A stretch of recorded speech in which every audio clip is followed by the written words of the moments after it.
जीवन में सफल होने के लिए भाग्यवादी नहीं कर्मवादी बनना पड़ेगा। और कहावत भी है, कर्म ही पूजा है, वर्क इज वर्शिप। लेकिन हम आप मनगढ़ंत बातों में बहाना बनाने मनगढ़ंत बातों के चलते और बहाना बनाने के चलते अपने कर्म से विमुख हो जाते हैं। और वहीं हमारी संकल्प शक्ति और इच्छा शक्ति, जो इच्छाएं दृढ़ इच्छा शक्ति थी, वहीं टूट जाती है। और उस कर्म के भरोसा पर कर्म करके ही जीवन में हर एक महापुरुष, जितने भी आज तक इस देश के महापुरुष हुए हैं, जितने भी नेता हुए हैं, जितने भी वैज्ञानिक हुए हैं, उसमें उनका कर्म का फल ही दिखाई पड़ता है। कोई भाग्य के भरोसे नहीं, कोई अंगूठी पहन कर नहीं, किसी मंदिर और मस्जिद का आशीर्वाद लेकर के नहीं, कहीं किसी गुरुद्वारा और कहीं ईसाई में जा कर के किसी के आशीर्वाद से यदि कोई बड़ा आदमी होता तो किसी को कर्म करने की ज़रूरत नहीं पड़ती। इसलिए इस खोखली बातों पर भरोसा नहीं करके अपने कर्म पथ पर अग्रसर होना है और कॉन्फिडेंस के साथ, आत्मबल के साथ, आत्मविश्वास के साथ। और कहावत भी है कि मन की जीते जीत है, मन की हारे हार। जो मन से जीत गया, जिस विषय पर जो काम आप जीवन में सफल होना चाहते हैं, जो काम करके दिखाना चाहते हैं, इस दुनिया में अपना नाम और शोहरत कमाना चाहते हैं, तो आपको सबसे पहले अपने मन को जीतना होगा, अपने विश्वास को अर्जित करना पड़ेगा।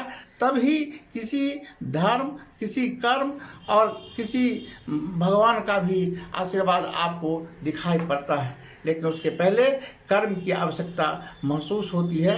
बिना कर्म के हुए इस दुनिया में कुछ भी संभव नहीं।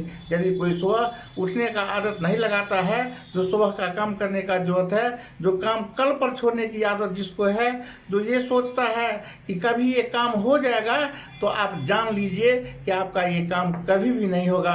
आपका समर्पण वहीं टूट जाएगा और कल के भरोसे पर छोड़ा हुआ काम कभी न हुआ है, न होगा, और ये आपको जिंदगी में बहुत पीछे लेके चला जाएगा।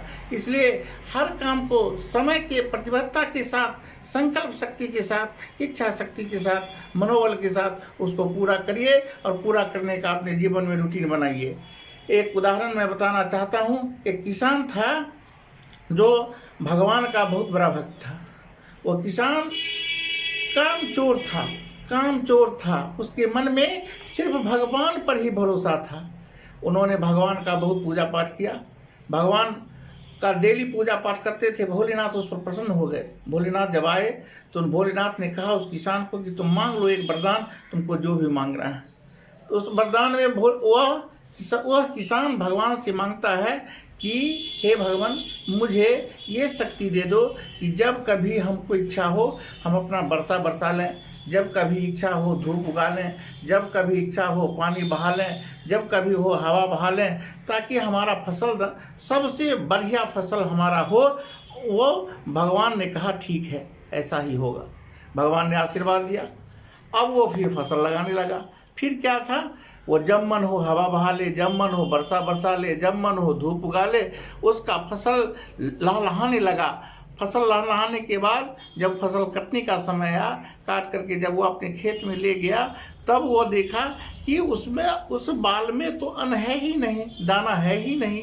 फिर वो भगवान पर गुस्सा हो गया। फिर भगवान प्रकट हुए। भगवान ने कहा कि अब क्या हो गया तुम्हें? वो किसान ने कहा कि भगवान, ये तो इतना बढ़िया डंठल, इतना बढ़िया बाल, इसमें तो दाना है ही नहीं। भगवान ने कहा तुमने जो कर्म करना था, जो हवा की चोटें जब पड़ती है फसल पर तब उसका डंठल टूटता है। जब पानी का चोट पड़ता है, बादलों से जब पानी निकलते हैं और सीधे उस खेत पर, तो उसके शरीर पर, उस वृक्ष पर उसका प्रभाव पड़ता है। उस धूप का असर डायरेक्ट उस वृक्ष पर पड़ता है, तब उसमें डंठल बनता है, उसमें शक्ति आती है, तब उसमें बीज का निर्माण होता है और बीज से फल होता है। तुमने तो प्रकृति के नियम की विरुद्ध ये वरदान मांगा, तुमने वहाँ काम का बहाना बनाया और काम चोरी का नमूना प्रस्तुत किया, जो प्रकृति के नियम के विपरीत है। इसलिए तुम्हारे अन्न में, तुम्हारे ये फसल में दाना नहीं हुआ।